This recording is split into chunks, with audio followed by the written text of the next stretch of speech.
It's Dr. Aaron checking in. It's about 6:30, and actually this is the time I like to eat. I've been intermittently fasting all day, but I'm actually very comfortable. I'm not hungry at all, but it makes sense to feed the machine with the stuff I'm about to show you at this time of day. It's the perfect time of day actually, and I'll explain as we go and in future videos. But some of the things that have been keeping me going all day that I write about, that I like to discuss, are my nutritional drinks with my spices, cayenne and cinnamon and ginger and turmeric and things like that. And then my minerals and vitamin mix powders, things like magnesium and potassium, other electrolytes, antioxidants, including vitamin C and such. Those keep my blood sugar stable. Those give me energy. They keep me focused. And so I put them in a jar of water. Maybe I'll squeeze part of a lemon in there. I'll put some apple cider vinegar in the mix. Also cleans the blood, keeps it very stable. And some of my powders come in these types of containers, and I might just put a little bit more in there. And throughout the day when I'm feeling a little bit tired or maybe even lightheaded a little bit, I will simply have some of my special drink. I call it the 1-2 punch combination. And this is the 1. The 2 would be some organic black coffee, unsweetened, with a special mix that I'll describe later. But here's a nice batch of it with some grass-fed butter, some coconut oil, MCT oil, cinnamon, things that I like, a little bit of unsweetened almond milk. And here's a delicious batch of it, and I just sip on this throughout the day whenever I feel like it. So, since those things don't spike my insulin, it's as if I haven't eaten yet today. And the proof is in the pudding. It's been working very well over the years. I've dropped about 40 pounds and about 10% body fat, and I've maintained it for years. So it's a very good system. So I've been able to eat less frequently. And now I've got it down to 1 meal a day, but I don't count calories. So it's actually very satisfying. I don't feel deprived, and it's a very healthy thing to do. My body's able to detox, and I know I'm getting all the nutrition I need. I'm not eating like a bird. I'm eating very adequately for my size. So what I've done tonight really quickly is I've set out some of my favorite components. I basically make a delicious omelet in a bowl like this next to some of the important supplements that will help me absorb all this nutrition, like digestive enzymes, betaine, HCl, liver herbs, B vitamins, CoQ10, things like that. Even some melatonin that will help me sleep later. But I kind of take these with my meal. They absorb better with food, and they help me get more out of the food by eating them at the same time. Just every couple bites I'll have one, and take probably the next hour to 2 hours to just enjoy myself. Eat what I'm about to create very slowly. I'll walk outside, go on the grass with my bare feet, look at the birds, look at the deer, take in the sunset, have a great experience, not worry about learning a bunch of new things. I did that all day. I dealt with patients all day. And maybe tonight after I'm done eating, I'll read another journal article or something. But mealtime is enjoyment time. It's eating time. It's almost like a celebration. And it's its own activity. It's meant to be focused on exclusively so we can rest and digest. So what I have here is about a 6-egg omelet from a really nice locally sourced, free-range, pasture-raised farm. So I'll set those aside. I've got the eggs here. I've got my big master bowl full of sprouted pumpkin seeds, sunflower seeds, a little bit of salsa, a little bit of Dijon mustard, actually some Grey Poupon. I just love that stuff. I'm going to go ahead and start throwing in some things that'll end up in there anyway, such as kimchi. So fermented veggies are excellent for your gut health, and I like putting them in there. So there's some kimchi. This is actually a black bean, kind of a 7-layer dip with sour cream, black beans, some cheddar, and some guacamole. I love putting that in there. These are all things you can add or subtract. I just happen to really like them. So here I am with my skillet. I'm about to add in some of the hot ingredients. You can get very creative. This is all about improv. There's no right or wrong answer. Just eat what you like and enjoy. So I'm basically going to start putting in things to make an omelet. Mushrooms. Love the mushrooms. I love the grass-fed bacon. Who doesn't?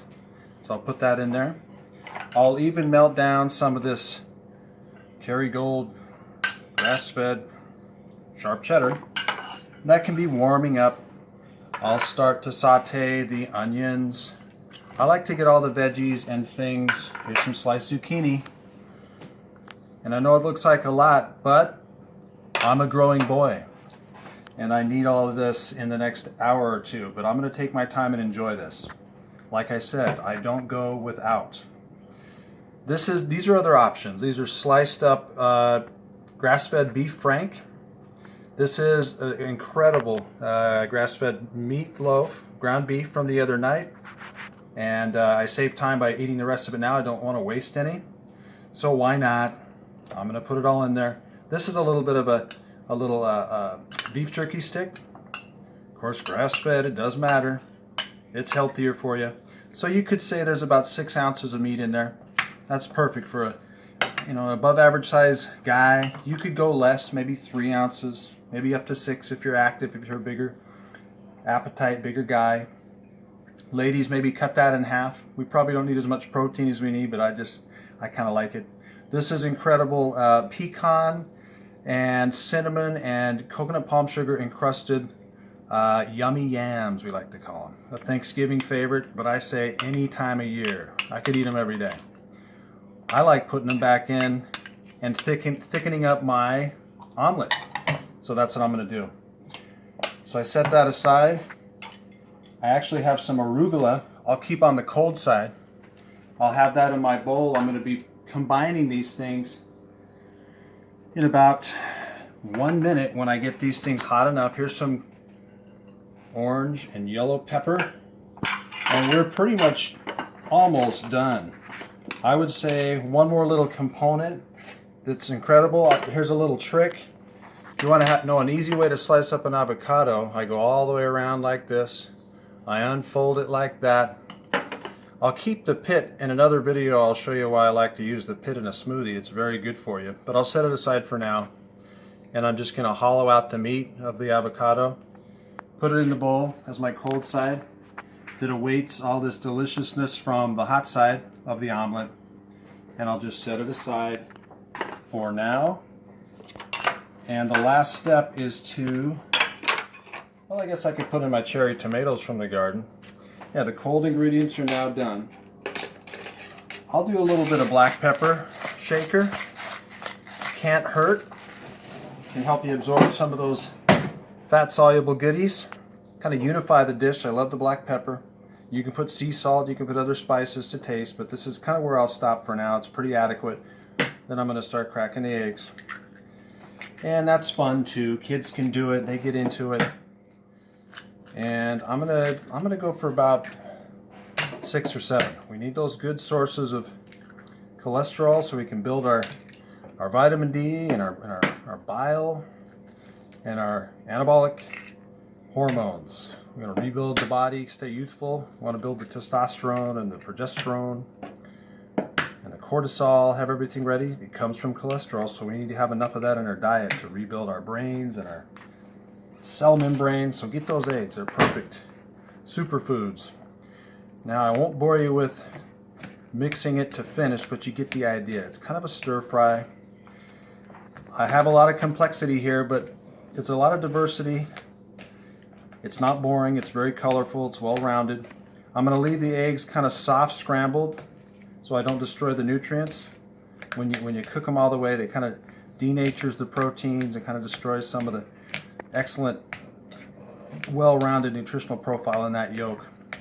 So it's not for everybody, but I don't mind leaving them a little soft. You see where I'm going with this. Eventually, it's going to get cooked. I'm not going to take you all the way here, but you get the idea. It's going to look something like this. I'm going to combine it in my bowl, and I'm going to move this along and leave the rest to your imagination.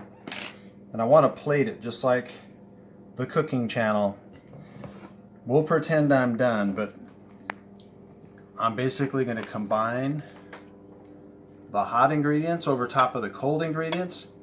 And by no means do you have to finish something this large. And again, I'm going to take an hour or two to do this, if I do it at all. I might save half of it for tomorrow and save even more time by being efficient ahead of time. And that's another great hack and tip you can use to be efficient and have less to worry about for tomorrow. So you might say, this is a plated masterpiece. And almost like I was timed, if you see me now, I'm going to put my hands up. Hands up, utensils down.